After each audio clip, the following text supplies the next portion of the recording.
Hello guys, today we will discuss the question on NMR spectroscopy came in CSIR NET 2018 June. Now from the booklet number 1, one question is from 2 marks and another question is 4 marks. Okay, so here see we have to calculate that how many chemically equivalent carbons are there. So the question, if we read the question, the number of signals observed in the 13C NMR spectrum of the following compound. Now, for determining the number of signals in the 13C, we have to calculate how many chemically equivalent carbons are present in the molecule. So if we draw a plane here like this,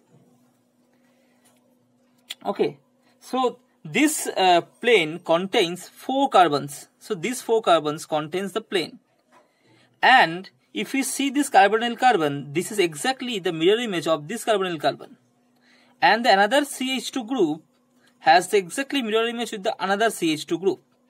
So these 2 carbonyl carbon are chemically equivalent and hence one single signal.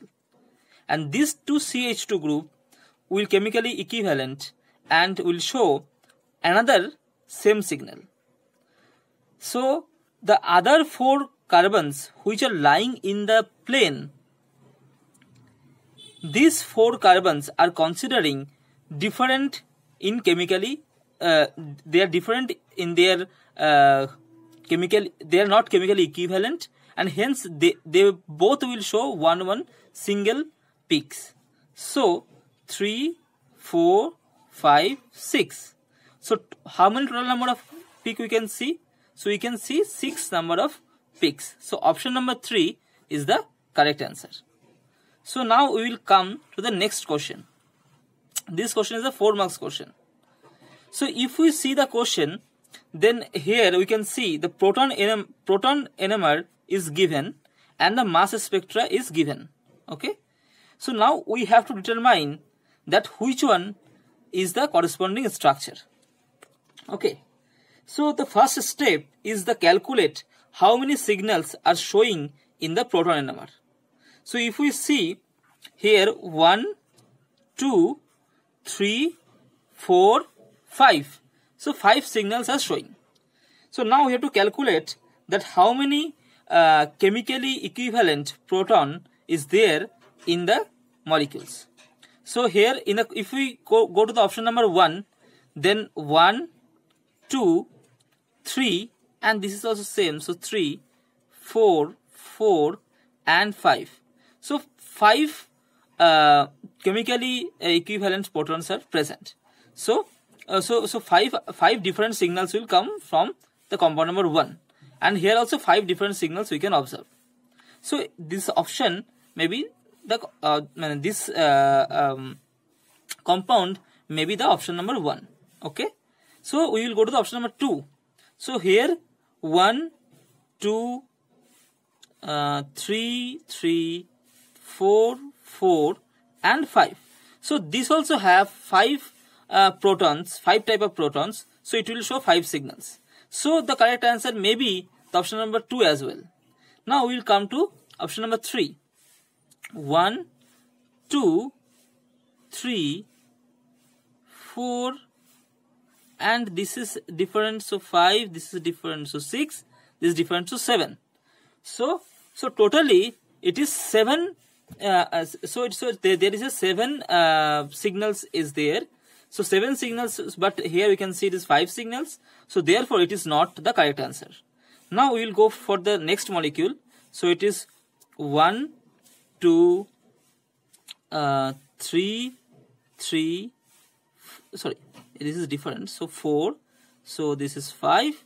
This is 6, and this is 7.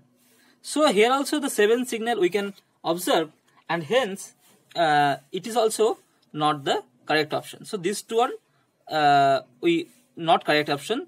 So among 1 and 2, 1 is the correct answer. So which one is the correct answer among these 2? So we will come to the next. So here 4.0 is showing the broad singlet. So therefore it is either a OH or a NH2. Or we can see the D2 exchangeable. It means that it is a acidic proton. That means it either a OH or a NH2. Now here the 2 hydrogen. So 2 hydrogen means it is NH2. If 1 hydrogen will be there, then it will be a OH. So NH2 is present in both the molecules 1 and 2. So there is no differentiate. Now we are coming here one quartet of 2 hydrogen. That means a CH2 which is showing quartet. That means it is obviously attached with a CH3 molecule because these 3 proton will make it quartet, right? So here 1.4, one more signal we are seeing which is triplet. So triplet means and 3 hydrogen. That means it is beside to the CH2. So that means the group is CH2 CH3. Okay, so this will show a triplet and this will show a quartet. Now here and here, so both cases we can see a CH2 CH3 is there. So it is also not break the tri. So how to break the tri? So we can see this NH2 value is 4.0. We know the aromatic NH2 is to come in the range 5 to 3 and aromatic CONH2 will come in the range 5 to 9 because this has an anisotropic effect on this hydrogen of this aromatic ring. Therefore, it will come to 5 to 3 in this region. And hence, it is coming to 4. It means that it is a aromatic NH2. And option number 1 has the aromatic NH2. And it has a CONH2. So, therefore, option number 1 is the correct answer. So, and the further proof, we have the mass spectra in our hand. So, mass spectra, if we see the mass spectra of both, means the compound number for compound number 1, if we do, then we can see like this. We can cut from here. So it will form this one, double bond O plus and NH2. Okay. So this has a molecular mass of 165. This is the molecular mass, right? So 165. So this 165 minus, now this group gone. So this is a CH3 means 15. This is a CH2 means 14. And this is oxygen means 16. So it will be 120.